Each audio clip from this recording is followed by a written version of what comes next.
Greetings, everybody, and welcome to yet another update video here on the Media Files.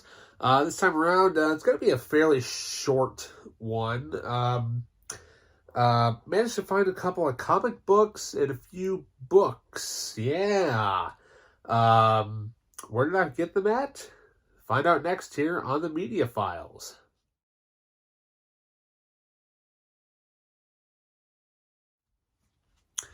Welcome back. Excuse me. So, yeah, a couple of comic books that I managed to find. I was actually browsing around at my local library, and sometimes they'll have stuff for sale, on sale carts or whatever, stuff that they're either trying to get rid of or make room for or whatever. But what can I say? I'm not going to pass up a good comic book for a quarter. Yeah, a quarter. Give me a quarter. Give me a quarter, Audrey.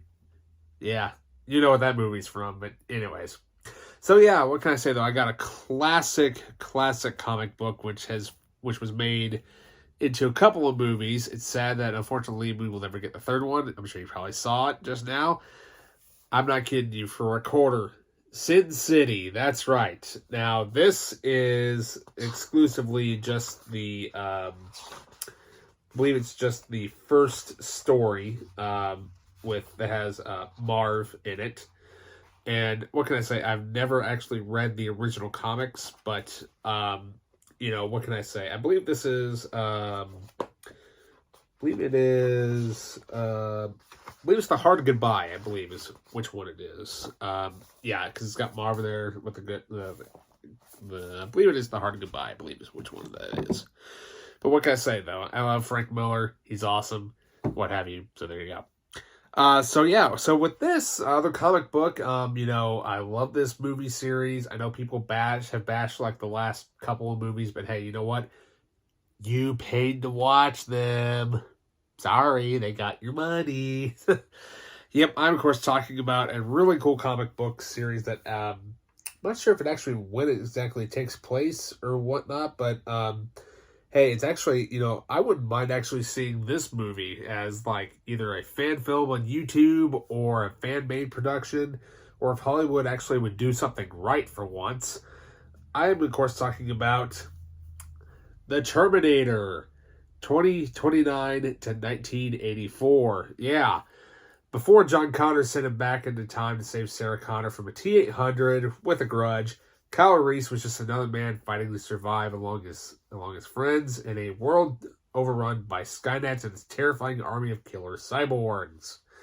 Their journey takes them through the ravaged landscape of 2029 and into a hidden Cyberdyne facility where a shocking discovery will have grave consequences for Kyle's mission back in time to 1984.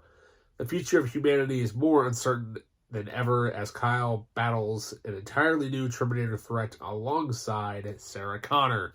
Yeah, I tell you what, though, this story just sounds so cool, and I'm like, hey, what can I say? I only paid a quarter for it, so I'm not really gonna complain. If I don't like it, I can always, sell it, but I don't think I'm going to because, come on, it's the Terminator of all things. So yeah, so up next, just got a couple of books there that they had on sale for I think like 50 cents a piece, so I'm not really going to complain.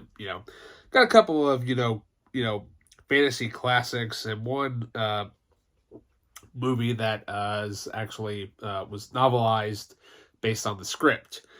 So first of all, the movie that was based off the script, I love this movie. I really wish that there was either a sequel or something else would continue on with at least one of the characters. But not only that, though, it's one of my favorite submarine movies of all time with one of the best scores ever written for a film. Yep, I'm, of course, talking about none other than Tony Scott's Crimson Tide, the novel. Yeah, it was actually in really good condition, too. I'm surprised. But, I would love to. I can't wait to sit down and actually read the novelization of it to see if there's like any differences what was in the theatrical film versus what's in the book. Because sometimes that happens when they adapt from a screenplay, they have to add more stuff to it. So up next, I got this fantasy-based book. I have most of the trilogy. or rather of this famous series. But what can I say? I'm surprised. This is one book I did not even have. I thought I did. I'm, of course, talking about J.R.R. Tolkien's classic, The Silmarillion. Yeah. Like I said, I've got some of Tolkien's stuff, but I have never actually read this novel, so I can't wait to see, kind of figure out where everything else goes within the timeline of, Frodo and, well, probably it's not Frodo, it's probably with Aragorn and all the other characters from way before the events that happened, in the trilogy. Up next, though, what can I say? Inconceivable. Anybody want a peanut? You should know what those classic lines are from. If not, you need to watch the movie, because that movie is a timeless classic. And I really wish that they would do a sequel, but I don't think that they will ever will. But one can only hope that one day we would either get a sequel or it needs to at least get re-released in theaters for an anniversary. I'm, of course, talking about William Goldman's classic novel, The Princess Bride. Yeah.